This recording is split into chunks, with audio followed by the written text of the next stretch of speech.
Hello everyone, मेरा नाम निकी है and today we are going to talk about quantum jumping. So let's get started.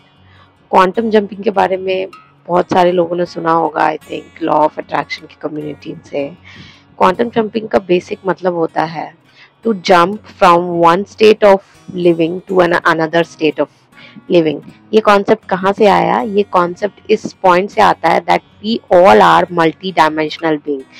मतलब कि एक सिंपल कॉन्सेप्ट है जिसके तहत हमारी लाइफ सिर्फ उतनी ही नहीं दिख रही जितनी कि आपको आपके आंखों से दिख रही है. हमारी लाइफ मल्टीपल पैरेलल वर्ल्ड्स है जहाँ चल रही है, जहाँ फॉर एग्जाम्पल एक निक्की है जो ये वीडियो बना रही है और एक निक्की है जो कि अभी थोड़ा देर पहले सोने जा रही थी.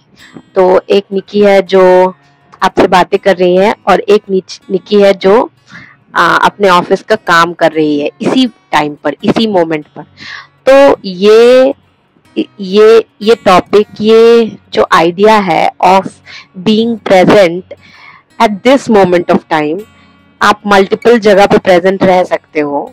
ये आइडिया को कहते हैं बीइंग मल्टी डायमेंशनल. ठीक है, and we all are multi-dimensional being, which brings us to this point कि हम चाहें तो वो कर सकते हैं जो हम चाहते हैं करना. फॉर एग्जाम्पल कि मैंने अभी चूज किया अपने ऑफिस का काम नहीं करना, मैंने अभी चूज किया नहीं सोना, और मैंने अभी चूज किया इस वीडियो को बनाना. तो इतने सारे पॉइंट में से चारों पांचों चीजें हो सकती थी, लेकिन मैंने चूज किया आज का वीडियो शूट करना. राइट?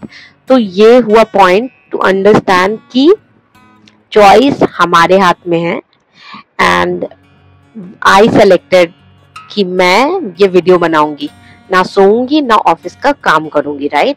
तो लेट्स अंडरस्टैंड कि जब भी हम चाहते हैं उस रियलिटी में शिफ्ट करना जो रियलिटी आप क्रिएट करना चाहते हैं. बेसिकली हम हमेशा लॉ ऑफ अट्रैक्शन में या लॉ ऑफ अजम्पशन में भी क्रिएशन की बात करते हैं, लेकिन लॉ ऑफ अजम्पशन में हम जानते हैं कि क्रिएशन इज ऑलरेडी फिनिश्ड. मतलब कि वो चीज जो आप अपनी लाइफ में लाना चाहते हो वो ऑलरेडी हो चुका है, वो ऑलरेडी आ चुकी है. जो भी चीज आपको आपके जॉब चाहिए, आपको पार्टनर चाहिए, आपको एक आपके बॉस के साथ एक अच्छी रिलेशनशिप चाहिए, आपको कुछ भी जो चाहिए, जो भी चीज आपके वांट में है ना आपके दिमाग में, वो ऑलरेडी हो चुकी है.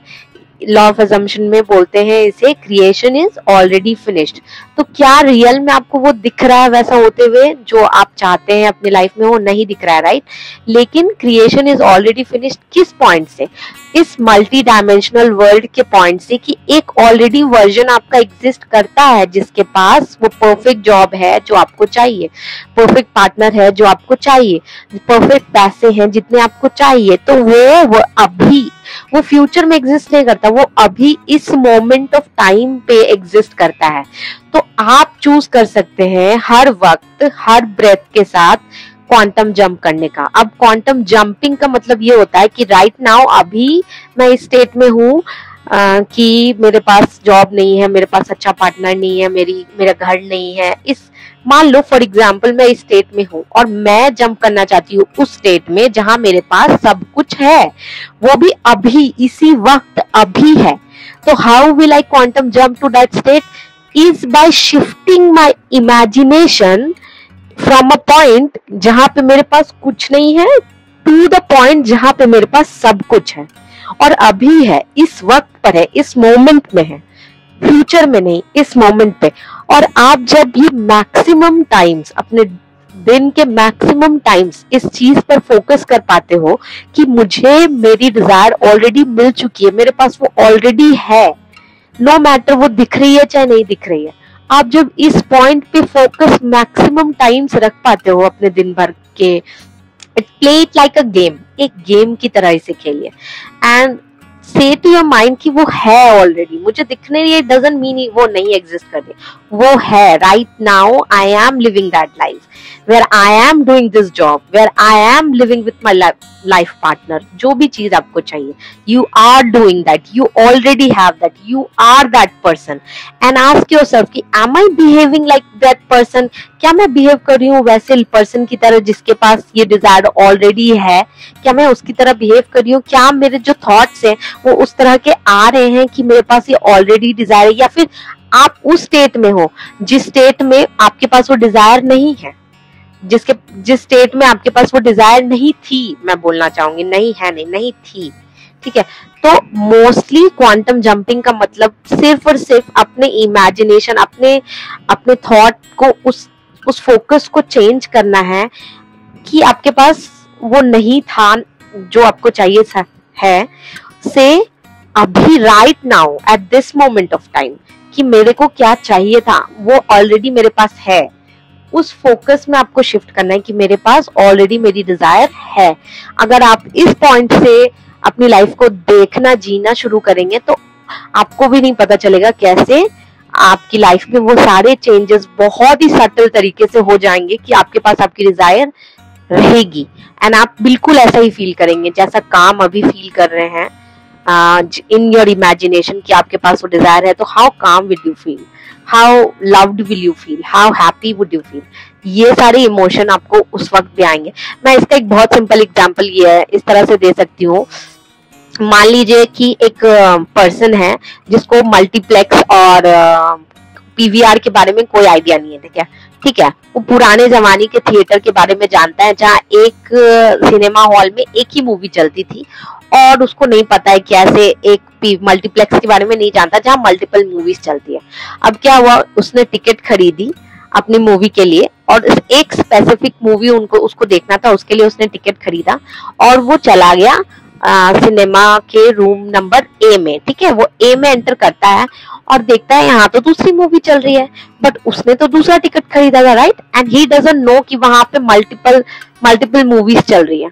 तो वो क्या करता है, वो चीखने लगता है, चिल्लाने लगता है, ही सेज कि मेरे साथ धोखा हुआ है, मुझे दूसरी मूवी दिखानी जा रही है, मैंने तो पहली मूवी का टिकट मैंने तो दूसरी मूवी का टिकट लिया था, नाउ अभी ये तो दूसरी मूवी चल रही है। वो चिल्ला रहा है, शाउट कर रहा है, he is making a mess and everybody is trying to tell him कि आप चलो दूसरे हॉल में मूवी चल रही है आपकी, लेकिन वो सुन ही नहीं रहा है उनकी बातों को। और अगर वो सुन भी रहा है तो वो इस तरह से रिएक्ट कर रहा है, बोल रहा है कि दूसरी मूवी क्या, मैंने तो यही से टिकट खरीदा है, तो टिकट मूवी तो यही देखेगा, यही देखना पड़ेगा मुझे, अभी का टिकट खरीदा था।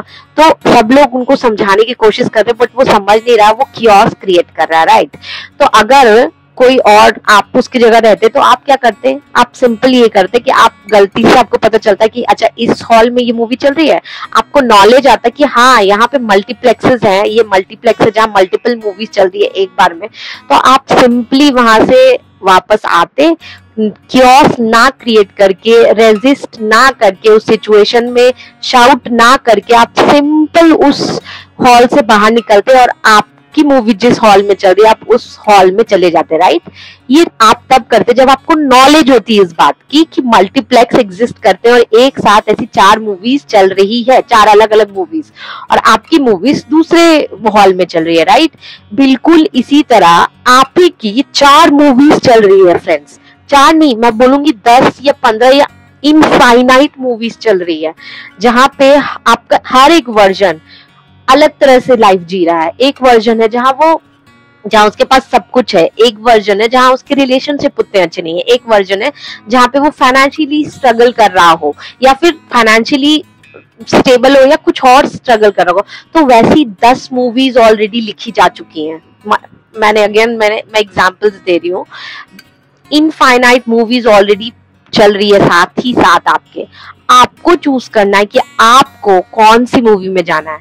आपको अपने 3D से डिटैच होके, मतलब कि जैसे वो पहली वाली मूवी हॉल में गया और वहां से उसको सिंपल डिटैच होना था कि ये मेरी मूवी नहीं है, यहाँ पे ये मुझे नहीं देखना है, I will go out of, बिना रेजिस्टेंस क्रिएट किए, बिना 3D से रिएक्ट किए। 3D से रिएक्ट करने का मतलब यही होता है कि क्यों चल रही है मूवी, क्यों चल रही है, मुझे तो दूसरी देखनी थी, मुझे ये नहीं देखनी थी। तो बिना उस चीज को रिएक्ट किए, बिना उस पर सवाल उठाए कि ऐसा क्यों हो रहा है, आपको सिर्फ वहां से निकल जाना है। और निकलेंगे आप कैसे, यही टेक्निक है लॉ ऑफ अजम्पशन का, जिसमें हम मोस्ट ऑफ द टाइम अपने इनर स्टेट में रहते हैं, जहां पे हम अपने आप को अफर्म करते रहते हैं कि मेरे पास तो ऑलरेडी है, फिर चिंता की क्या बात है, मेरे पास तो ऑलरेडी है, मेरे पास मेरी डिजायर ऑलरेडी है, फिर चिंता की क्या बात है। मैं इसका एक और एग्जाम्पल दे सकती हूँ अपने कार से। मैंने ये शायद अपनी फ्रेंड्स को बहुत बार समझाया है इस एग्जाम्पल से कि मेरे पास एक कार है, राइट। तो क्या हुआ, कुछ दिन पहले इंश्योरेंस क्लेम में गई थी और वो मेरी कार चली गई थी मेरे पास से, मेरे सामने नहीं थी। I was not using my car on everyday basis. तो क्या मेरे पास मेरी कार नहीं थी? क्या मेरे पास मेरी कार नहीं है? तो वो जो फीलिंग थी ना कि हाँ मेरे पास मेरी कार है बट मुझे अभी दिख नहीं रही है क्योंकि वो इंश्योरेंस क्लेम में गई हुई है। मैं अपने आप को, मेरे फ्रेंड्स, मेरे फैमिली मेंबर्स जब बोलते थे यार फोन तो करो उसको, 1 महीना हो गया अभी तक नहीं कार आया, आई अंडरस्टैंड। बट मेरे अंदर की फीलिंग क्या थी? मेरे अंदर की फीलिंग थी कि वो कार मेरी है, इंश्योरेंस क्लेम में भरले गई हुई है, अभी मैं शायद उसे यूज नहीं कर पा रही हूँ but I have that car, right.